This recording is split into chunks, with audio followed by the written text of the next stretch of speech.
రమగారు, కొంతమంది ఉంటారు మన గురించి చాలా చెడుగా ప్రచారం చేస్తూ ఉంటారు. దాంతో మనకేం సంబంధం ఉండదు. వాళ్ళు అలా ప్రచారం చేయటానికి మన బాధ్యత ఏముండదు, మనం ఏమీ చేసుండం. కానీ అది విన్నప్పుడు భలే బాధ అనిపిస్తూ ఉంటుందండి. ఏంటి వీళ్ళు నా గురించి ఇట్లా మాట్లాడేస్తున్నారు, ఎందుకు మాట్లాడుతున్నారు, అడిగేయాలా అనిపిస్తుంది. కొన్నిసార్లు పోనీ వాళ్ళకే ఉంటుంది, మనం ఎందుకు అడగటం అని కూడా అనిపిస్తూ ఉంటుంది. ఎలా తీసుకోవాలంటారు? తిలా పాపం తలా పిడికెడని ఒక మాట కరెక్ట్.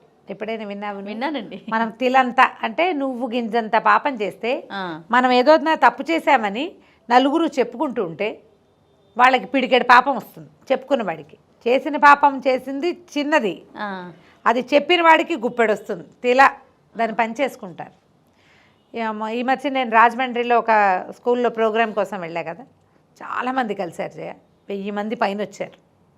అందులో ఎందరో నాతో ఫోటోలు కూడా తీసుకున్నారు. అందులో ఒక అమ్మాయి ఒక పుస్తకం తెచ్చిచ్చింది.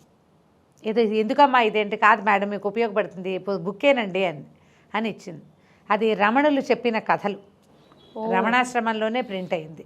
గోనేళ్ల సీతారామలింగేశ్వరరావు గారిని వారు రాసిన పుస్తకం. చాలా చాలా సందర్భాల్లో భగవాన్ రమణులు ఎలాంటివి ఈ వాక్యాలు చెప్పారు, దానికి దగ్గరలో ఉన్న కథ స్వయంగా వారు చెప్పిన వాక్యాలతోటే వారు ప్రింట్ చేయించిన పుస్తకాల్లో ఉన్న కొన్ని వాక్యాలని కోట్ చేస్తూ చాలా కథలు ఉన్నాయి. అందులో కథలు చాలా చాలా చాలా బాగున్నాయి. అందులో ఒక కథ దీనికి సంబంధించింది. తప్పకుండా. ఇప్పుడు నువ్వు మంచి చెడ్డ పేరు నీ గురించి కనుక ఎవరైనా చెడుగా చెప్పుకుంటూ ఉంటే వాళ్ళు నీతో గంగా స్నానం చేయించినట్టే. మనం ఒక తప్పు చేసాం, మన దగ్గర ఏదో ఒక పొరపాటు ఉంది, మన వల్ల ఒక పొరపాటు జరిగింది, ఒక 5-6 చెప్పుకున్నారనుకో, వాళ్ళు నీకు గంగా స్నానంతో సమానం. అది మంచిదే, మరక మంచిదేలాగా. ఎందుకంటే నువ్వు నీ తప్పుని నువ్వు ప్రక్షాళన చేసుకోవాలంటే నువ్వు గంగా స్నానం చేయాలి, తీర్థాటన చేయాలి. ఎంతో భగవన్నామ సంకీర్తన చేస్తే కానీ నీ పాపం ప్రక్షాళన అవ్వదు. అవును. కానీ నీ తప్పుని 10 మంది చెప్పుకుంటే వాళ్ళు ప్రక్షాళన చేసేస్తారు, దాన్ని వాళ్ళు పనిచేసుకుంటారు. బాగుంది కదా. పూర్వం కేరళలో ఒక నంబూద్రి ఆయన బ్రాహ్మణుడు ఒక ఆయన ఒక దారిలో వెళ్తున్నాడట. వాళ్ళకి ఎదురుగుండా ఒక హరిజన భార్యాభర్త వచ్చారు. పేర్లు వేరే రాస్తారు, నేను పేరు చెప్తున్నా. అయితే ఎదురొచ్చారు. బ్రాహ్మలు వస్తున్నారు, తప్పుకోవే అన్నట్ట పెళ్ళాన్ని అతను. తప్పుకోమంటే ఏంటి తప్పుకునేది, ఈయన కూతురుతో ఉంటాడు, ఈయన బ్రాహ్మణ్యం యాక్తూ అని ఉమ్మేసిందట. ఈయనకు తప్పుకునేది ఏమిటి, ఈయన పరం పాపిష్టివాడు అన్నది. అనేసరికల్లా ఆ హరిజనుడు చాలా జ్ఞానట. ఆయన అన్నట్ట, ఏమే బ్రాహ్మణాయన చేసిన పాపాన్ని పంచుకున్న నూరో దానివి నువ్వు, ఆయన పాప ప్రక్షాళన అయిపోయింది, నువ్వు నూరో అనే మనిషి చెప్పేశావు, పాప ప్రక్షాళన అయిపోయిందంటే ఆవిడ తెల్లబోయిందట. ఎలాగైందంటే ఒకప్పుడు ఈ బ్రాహ్మణాయన ఈయన పరమ పిసినారట. ఆ నంబూద్రి వంట చేయించాడు బ్రాహ్మణ్యానికి. వంట చేయిస్తే ఆకుకూరల నుంచి ఒక జలగ పడిందట ఆ వంటలో. చీచి అపవిత్రం అయిపోయింది, పారేద్దామన్నారు ఇంట్లో వాళ్ళు. ఈయనేమన్నాడంటే మన వాళ్ళకి పెట్టకపోతే ఏమి, పని వాళ్ళకి పెడదామని పెట్టించాడట. యమధర్మరాజు పైనుంచి చూస్తారు కదా ఇదంతా, వీడి చిట్టాలో రాయి, రేపు వచ్చాక వీడికి 1000 జలగలతో కరిపిద్దాము, జలగలు పడిన ఆహారాన్ని పెట్టాడు మనుషులకి అని అన్నట్ట. అంటే రాసుకున్నారు, 100 జలగలతో కరిపించాలి వీడిని. ఈయన ఈ నంబూద్రి చిత్రగుప్తుడి భక్తుడట. ఓహో. అంటే ఆయనే కదా మన చిట్టా రాసేది. రాత్రిపూట పడుకునేటప్పుడు ఓం చిత్రగుప్తాయ నమః అని ఓ దండం పెట్టు పడుకుంటాడు. ఇవాళ రోజంతా నేను చేసిన పాపాన్ని సరిగా జాగ్రత్తగా రాయి, నన్ను రక్షించమని. ఆ చిత్రగుప్తుడు కల్లోకి వచ్చి, ఒరే నాయన నువ్వు చేసింది పెద్ద అపరాధం, నీకు నీ చిట్టాలో ఇది రాయబడింది అంటే ఇలా వలవలా ఏడ్చాడు ఈయన నంబూద్రి. పిసినారితనంతో చేశాను, నేనేం చేయను అంటే, ఓ పని చెయ్యి, నీ భార్యను దూరంగా పెట్టు, యవ్వనవతిగా ఉన్న నీ కూతుర్ని నీ దగ్గర ఉంచుకో, నీతో ఉంచుకో అంతే. నువ్వు కూతురుతోటి ఏదో చెడు పని చేస్తున్నావన్న ప్రచారం వస్తుంది బయట, పెళ్ళాన్ని దూరం పెట్టి పిల్లని దగ్గర పెట్టుకున్నాడు అని. రాని, నీ దగ్గర ఏం తప్పులేదు, అందరూ కలిసి ఆ పాపాన్ని పంచుకుంటారు, నీ తప్పులు పోతాయి, నీ పాపాలు ప్రక్షాళన అయిపోతాయని చెప్పాడు. ఈయన సరేనని చిత్రగుప్తుడి మాటకి భార్యనేమో అత్తారింట్లో పంపించేసి ఆ 16-18 సంవత్సరాల వయసు వచ్చిన పిల్లని తనతో పాటే అట్టు పెట్టుకున్నాడు. పిల్లతో ఆయన దుర్వృత్తి ఏం చేయలే.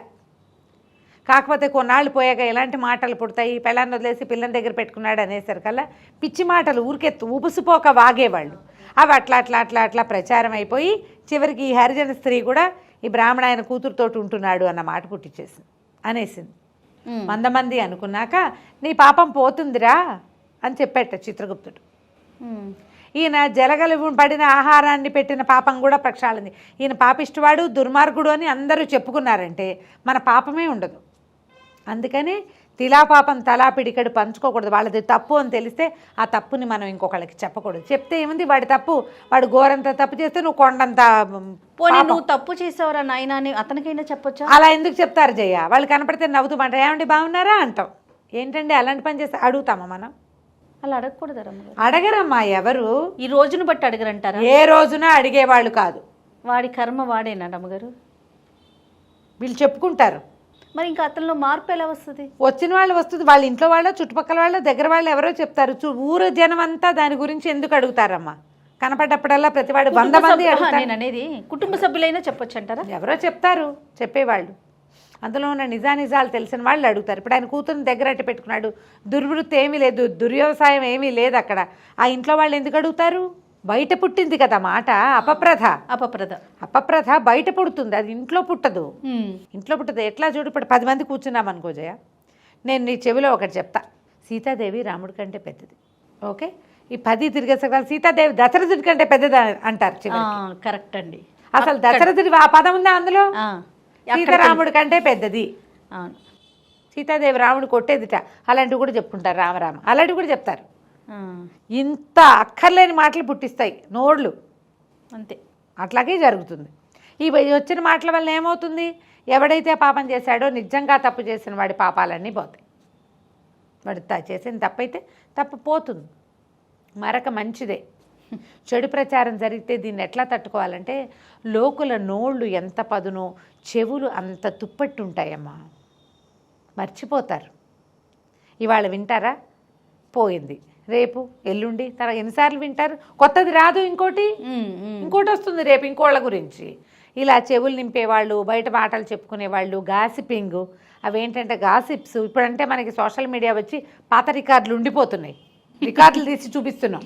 అవును, మన దాకా విత్ ప్రూఫ్ ఎవిడెన్స్ ఉంది, డాక్యుమెంటరీలో ఎవిడెన్స్, ఇలాంటివి చెప్పుకుంటాం. ఇదివరకు ఎవిడెన్స్లు ఏముండేవి?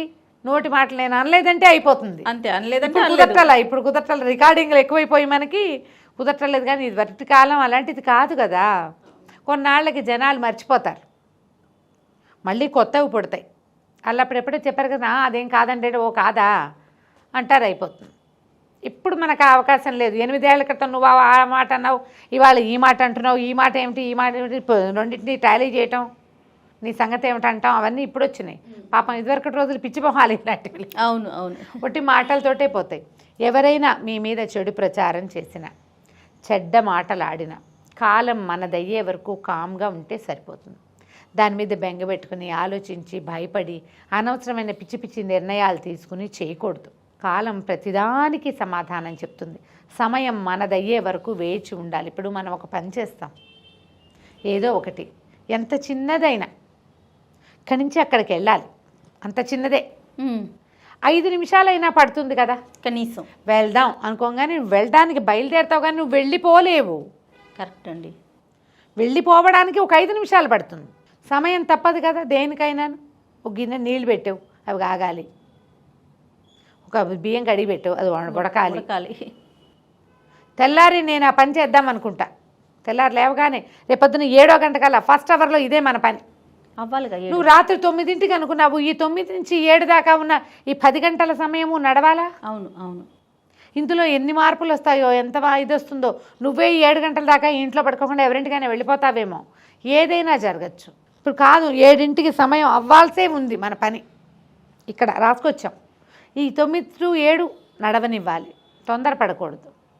ఇందులో మనని బాధించేవి, కష్టపెట్టేవి, మనం చాలా చిన్నబుచ్చుకునేవి, మనల్ని కుంగదీసేవి కూడా ఉండొచ్చు. మన దగ్గర ఒక నిజం కనుక ఉంటే, మన దగ్గర నిజాయితీ ఉంటే, మనం చేసే పని సరైందైతే, మన దగ్గర ఏ తప్పు లేకపోతే తప్పకుండా ఈ 10 గంటల సమయము మనకి ఏదో ఒకసారి మనకు కావాల్సిన వైపుకి తిరుగుతుంది. వెయిట్ చేయాలి. చెడు ప్రచారాలు జరుగుతూనే ఉంటాయి. ఒకవేళ జరిగినా అది మన మంచికే అనుకోండి. చెప్పారు కదా, తిలా పాపం తలా పిడికిడు అన్నట్టు. అంతే, పోతుంది, అదే పోతుంది అనుకోవాలి. బెంగ పెట్టుకుని దిగులు పడితే ఏం చేస్తాం మనం? బతకలేం కదా. అవునండి అవును, బతకలేకపోతాం. కాబట్టి గాసిపింగ్ మీద అసలు భయపడద్దు, బెంగపెడద్దు. చేసేవాళ్ళు కూడా కొంచెం ఆలోచించండి. అంతే. నిజం ఒకటి ఉంటే ఈ అబద్ధం ఇంకోటి ఉంటుంది. మనమే మన ఫోన్ కెమెరానే కుడిపేమిట ఎడంపేమిటగా కనిపిస్తూ ఉంటుంది కదా. అవునండి. ఇటు వేసుకుంటే అటు, అటు వేసుకుంటే ఇటు కనిపిస్తూ ఉంటుంది. ఎందుకు వచ్చింది? మనం అద్దంలో చూసినా అలాగే కనిపిస్తాయి కదా జయ. అవునండి. కాబట్టి అలా ఆలోచిస్తే మనకి ఏ ప్రాబ్లము ఉండదు. ఈ కథ జ్ఞాపకం చేసుకోండి. తప్పకుండా అండి. నమస్తే. నమస్తే జయ.